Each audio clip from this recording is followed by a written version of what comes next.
Ayan guys, hello. Ayan.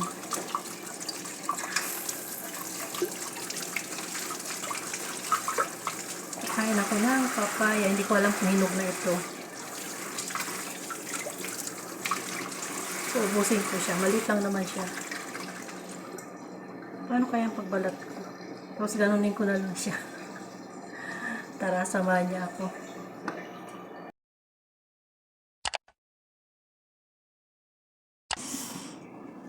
So, ayan.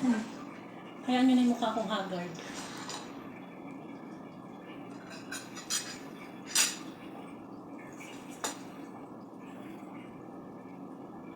O siya hinog.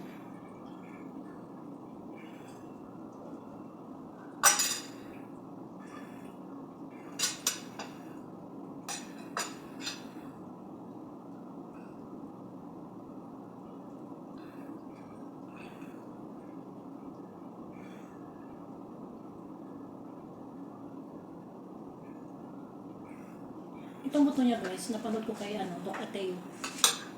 Saan ba sakto ba yun? Magasan ko siya tapos ibibilad ko siya bago i-blender ko siya tapos gawin ko siyang juice. 5 buto raw sa isang, 7 buto sa isang araw.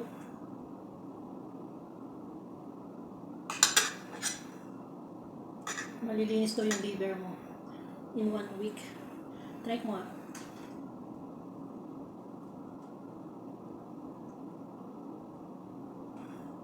Tusok pa yung aking mukha sa kutsilyo.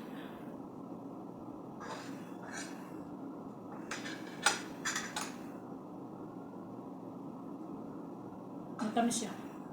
O, tama. Sakto lang yung hinog niya.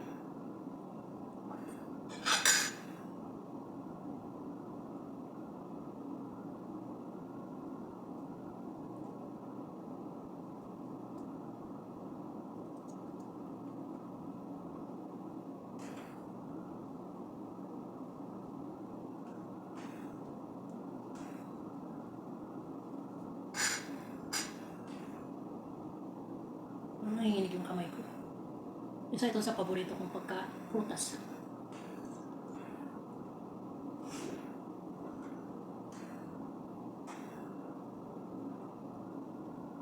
Masama ba ito sa sa gutom? Hindi naman hindi eh. Tanong ko, sagot ko.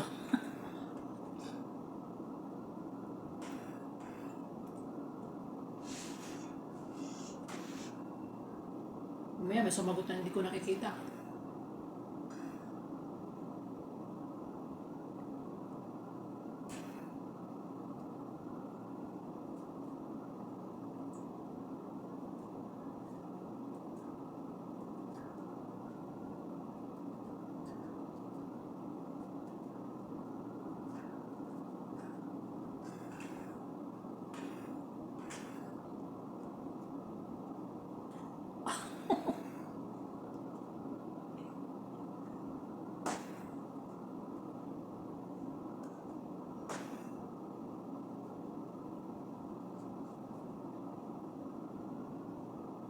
Bihira kasi itong doon sa binibilihan kong gulay.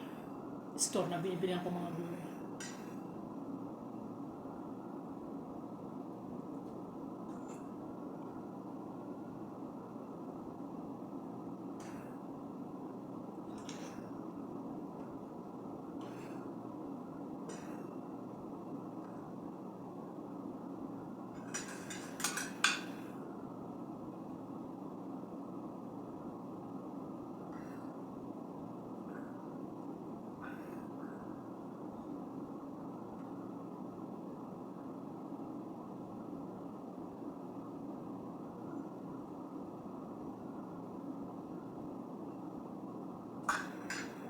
Dati kasi binibili kong papaya, walang buto.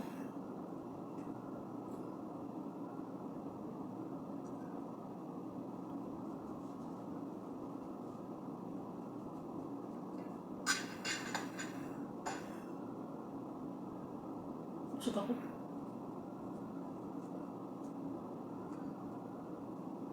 Ang laki ng naano naman. Yung kasi makutsara. May part kasi na medyo, matigas siya kutsarain. Dapat pala binalta ko ng buo. Kaya muna malapit ko na siya maubos. Shoutout sa inyong lahat.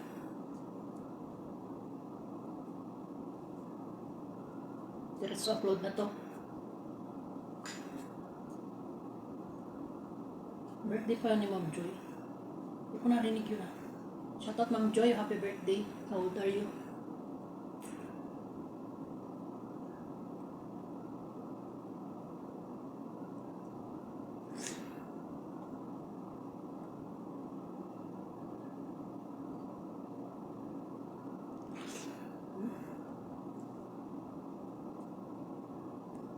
Ang presyo ko kasi pinatumak ko ng cellphone.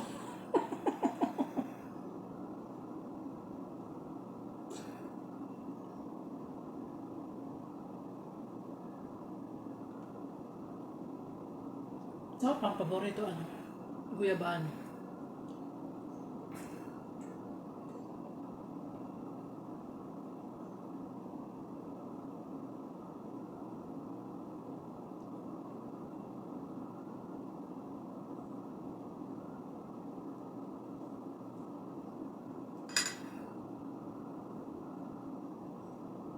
$2 lang naman siya, real.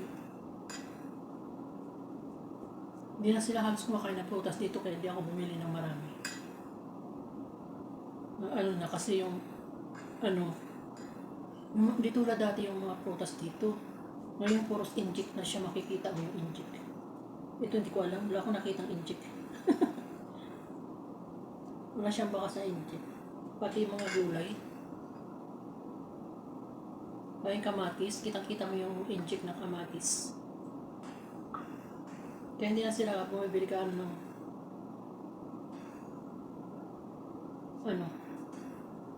prutas. Hindi na sila halos kumakain ng prutas dito.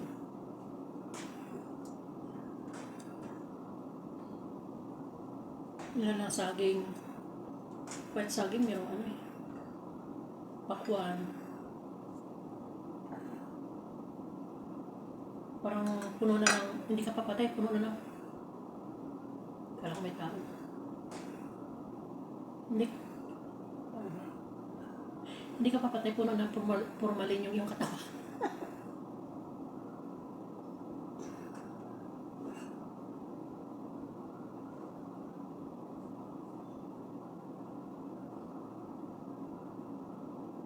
Kaya talaga mas mabuting may tanim kang mga gulay.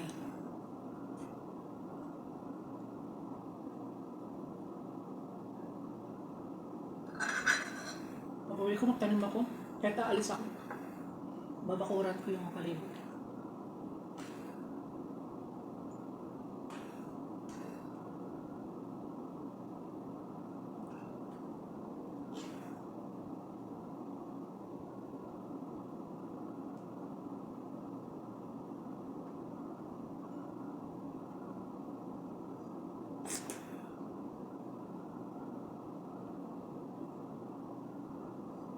Bahala na, may formalin siya.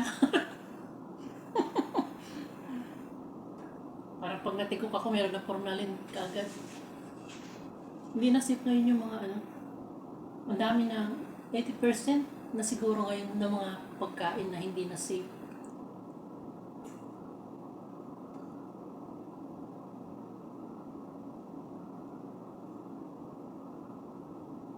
Pag na mga nasa city ka, mga nasa syudad ka, 80% hindi na safe yung mga food, yung mga prutas, mga gulay.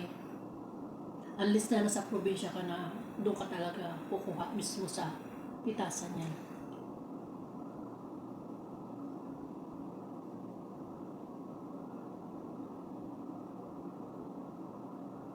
Kahit sa Manila, sa mga supermarket, hindi na safe. Mga kahit sa palengke. May mga manok ko, biglang lulubo, tapos pag kinugasan mo, iimpis siya. Kaya dito parang hindi na rin sila dami na rin nagkakasakit dahil dyan sa sa hindi na safe yung mga kasi dito bira yung mga gulay dito na dito lang galing mismo sa Saudi. Karamihan dito mga export from any country. Tulad yung saging, galing pa ng Davao. Pero may mga dandahan nagtatanim na rin sila dito. Mga mansanas, orange, wala yan dito, galing yan sa ibang bansa. Kaya, naglagkit na ako, bye-bye na. Bye-bye! May pang-upload na naman ako. Kailang minuto ba ako?